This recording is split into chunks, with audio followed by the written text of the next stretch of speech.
Hey guys, Rich from RichMid Gaming. Hope everyone is doing fantastically well. Happy Sunday. Hope everyone's had a great weekend. I've been away for the last couple of days, which means I haven't covered any of the new announcements and news that we've had from the various sources. So a lot of them came from the Dormammu Ultimate Encounter. So I thought I would put a quick video together to catch everybody up on all of the various spoilers and things that we've had. Two really big cards, for me personally at least, as I really do believe Dormammu is going to be my new affiliation, or Dark Dimension I should say. So let's jump over and start off and look at the first spoiler that we had. So firstly then, as part of the Ultimate Encounter series that we saw on Thursday night, it was, I believe, we got something spoiled that we didn't see any physical cards for, and I'll run through them in a moment, and I'm sure I'll have missed some, so let me know down in the comments if there was any more that you picked up on. But two big reveals for us were the two tactics cards that come with the Dormammu box. So the first tactics card, and we got to see the front and back of these, which is really nice. So first of all, the artwork, once again, absolutely amazing. Interesting that this is, or it looks very much to be like Elektra. I think it definitely is with the sort of forks that she's holding there. And then members of the HUD as well, so really, really interesting. But this is a really nice card. So the card's called Dark Empowerment. It's obviously for the Dark Dimension affiliation, and it is a active card. So it says during a character's activation, it may suffer 1 damage to play this card. Choose another character within range 3 of the active character. Effects of the next attack made this turn by the active character cannot cause it to gain power.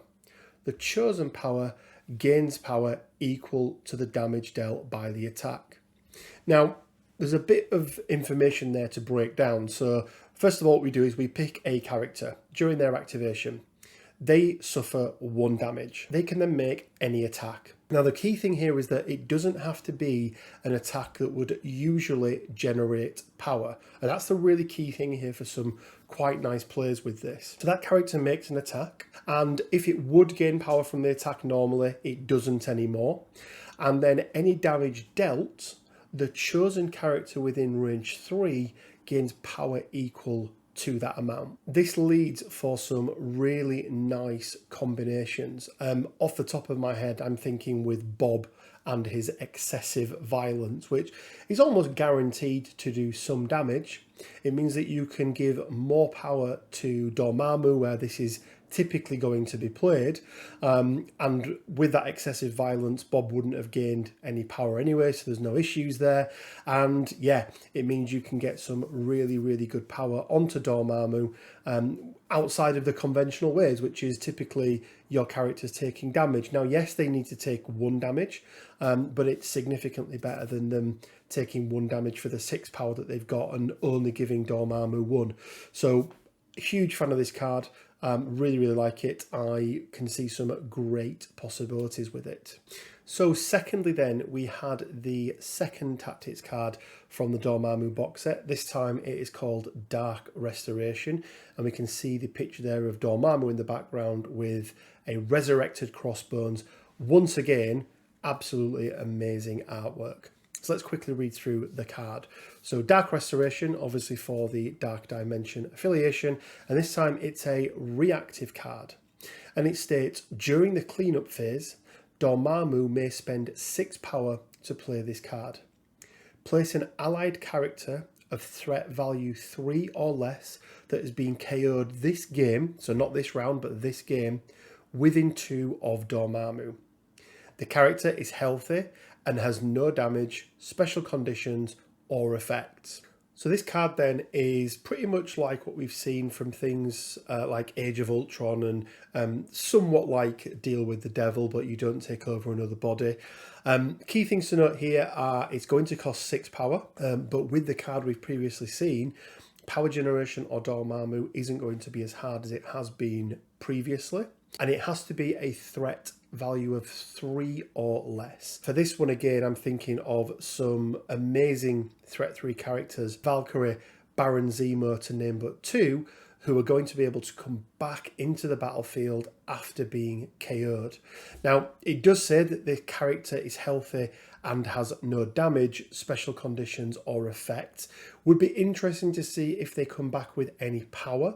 That may be one for the forums. But one thing that we did get from the forums earlier on, I think it was yesterday or the day before, was this. So this was asked on the forums by Mike DeLuca on Thursday evening, actually, we can see here. And the question is, if you doomed prophecy a model, then it dies, then you bring it back with Dark Restoration, can it roll physical defense again? And we can see there Nagoldar has answered the question as, yes, it can. That is extremely powerful. And what it does is really, for at least me and in my mindset anyway, changes some of the characters that I were thinking of taking in my Dark Dimension list. Previous characters such as Valkyrie and Deadpool, War Machine, haven't really featured in any of my lists previously, but now I'm starting to think with that Doom Prophecy card, could there be some really, really nice mechanics here? And if we go back a second and look at the card that we're actually talking about, the Dark Restoration card, we can see that it clearly states that it has to have been KO'd this game. What it doesn't state is how that character was KO'd. So other tactics cards that we could see played quite a lot within Dark Dimension, I think Doom Prophecy has just shot straight up, but I also think All You've Got has shot straight up as well, because you can take a character who has only maybe 1 or 2 health left, they can play Doom Prophecy, they can make 4 activations. One of them could also use the Dark Empowerment card that we see here, but it's going to allow them to make 4 activations, and then even the very same turn, once they've been KO'd, Dormammu can play his 6 power and then bring them back. So really, really happy with the Dark Dimension tactics cards. Couple of other things that we found out during the live stream is there is a tactics card for the Midnight Suns that, for all intents and purposes, works almost identical to Wakanda Forever. This time, apparently, each member of the Midnight Suns being able to spend 2 power and being able to make a free attack. I don't know if that's a free 0 cost attack, or if because of the extra power they're spending over Wakandans, if they're able to make another attack if they spend more power. Sneaky feeling it'll just be a 0 cost attack, but that again has made them significantly more powerful, and probably now up to A, if not S tier affiliation, purely because of that one card. It's a very, very strong card. Adding to that with Blade's leadership, they are looking like a really, really good all-rounder faction. Clear, the second character that we get in the Doctor Strange box, or the new Doctor Strange box, is going to have I think a range 2 placement. I think it's going to be either for herself or any other character, so that's really nice for some additional maneuverability as well. And we also had the updated affiliation list. So we can see here that of the new characters announced so far, this is not including any of the Convocation characters, Blade has made it into the Avengers. Obviously, Dormammu has his own Dark Dimension affiliation, and just because of the way that his leadership works, no other characters are part of that Dark Dimension. But we can see that both Blade and Moon Knight have made it into the Defenders, which I think makes perfect sense. And then we've got the full Midnight Suns affiliation list. At least one character on here that I know one person was expecting that isn't, which is Wong.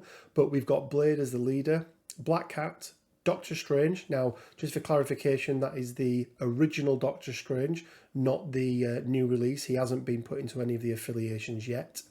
We've got Dr. Voodoo, so that is the first of the Convocation characters that has actually been announced in an affiliation so far. We've got Ghost Rider, Iron Fist, and then Moon Knight. So they are looking like a very, very strong affiliation. Mix that in with the leadership ability from Blade, and as we mentioned, that Wakanda Forever style tactics card. I think they're going to be a force to be reckoned with. And lastly then is Moon Knight in Web Warriors. Now you can check out Chewie's video. He put a really good video together as sort of asking why. And I would ask the same question. Yes, Moon Knight may have appeared in the Ultimate Spider-Man comics and I think at one point in the TV series, but as we had with Daredevil, I just do not see him as being part of that Web Warriors. I think Black Cat gets a pass because of who she is, but outside of that, if you're not a spider or you ain't throwing webs, I don't want to see you in Web Warriors, so not a fan of that one at all. And that's pretty much it, guys. I think that's probably caught everyone up with everything MCP that's happened over the last few days. I'd highly recommend going and watching the Marvel Crisis Ultimate Encounter playthrough with Dormammu. Gives you a really good idea of how that works and how that's going to play through. Over the next week, I am actually away on holiday. I've got some videos pre-recorded. Quinn was really kind to accept an offer to come and finish off our threat lists. So you'll be able to find those videos coming out this week. And if something happens tomorrow, I may release another video as well. But then what we'll do is another roundup on next Sunday, going through all of the news and everything that we've missed off. And then from there on in, I'm back as normal. So we'll be able to pick up on everything that's happened. Guys, remember we have our competition running for the month of August. I keep saying July, but August. Details of all of those will be down in the description below. And it leaves me with just enough time to say stay well, keep safe, be good to each other, and until next time, bye for now.